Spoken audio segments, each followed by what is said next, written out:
Welcome to Sports Law Media on YouTube. It is your guy Sports Law with an extended breaking news story. The NCAA, along with the committees, will be meeting in the near future to go over things that will seem like an overhaul. Let's go over the things being discussed. There's a proposal, 5 years to play or 5-for-5 model. Athletes will get 5 calendar years to play 5 full seasons, not 4 anymore. This will eliminate redshirt complexity and COVID waiver loopholes. Another proposal, if a player declares and stays for the pro draft, they lose any remaining college eligibility permanently, which effectively would kill the test of water system. Another proposal relating to eligibility, the clock will start stricter. The clock would start on eligibility immediately after high school graduation. No extra years for injury, no extra years for special waivers unless it is approved for certain exceptional reasons. This will get rid of the 6th or 7th year guys.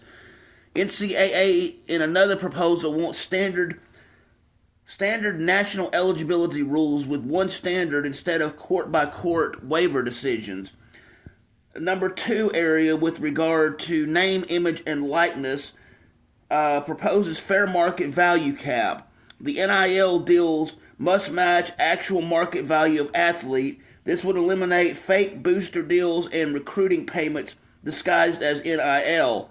In regard to more on the NIL, the NCAA wants strict regulation of NIL collectives. These collectives could be regulated or restricted entirely.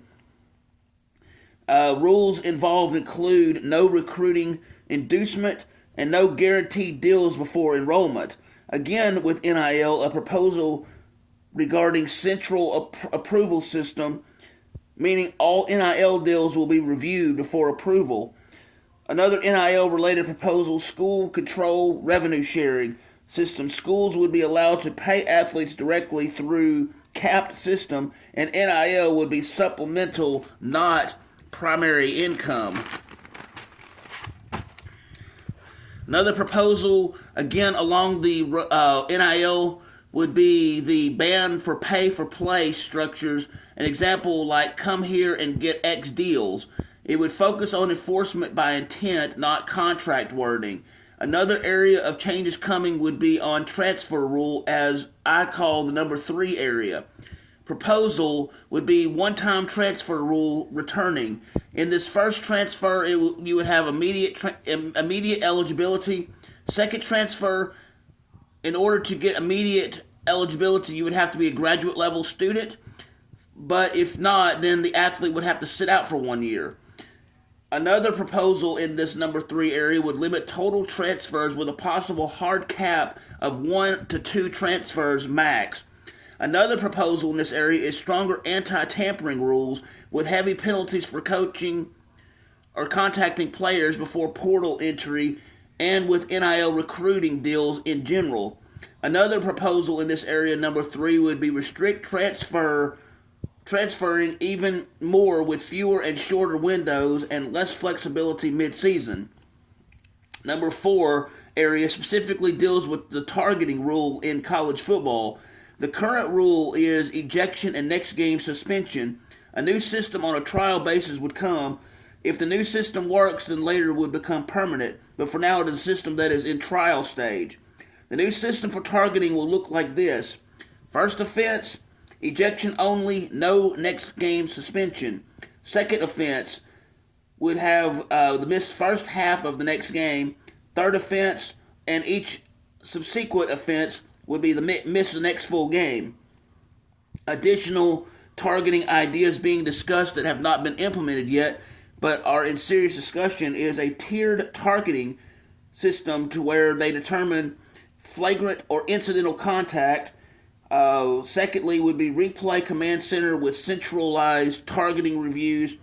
Appeal expansion with guidelines possibly making for easier overturn process.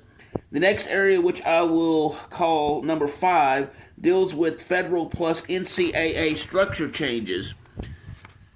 Proposal for the NCAA gets antitrust protection, which would allow for strict enforcement again and control over NIL plus transfers.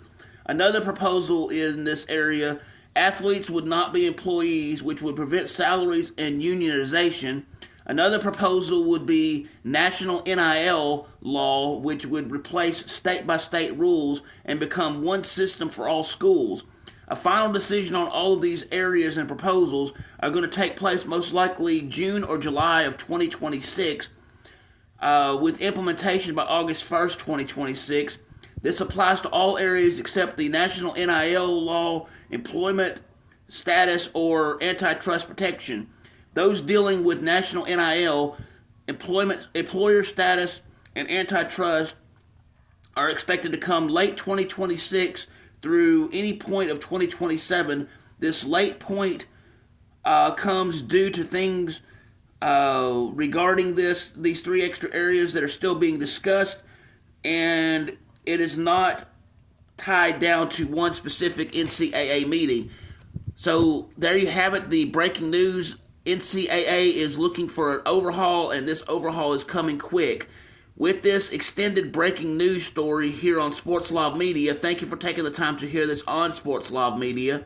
If you will, please hit the like button, please hit the subscribe button, and please hit the notification bell so you can be made aware of when I'm covering breaking news in the sports world, when I have sports action videos, when I have sports education videos, or when I broadcast live. Thanks and have a wonderful day.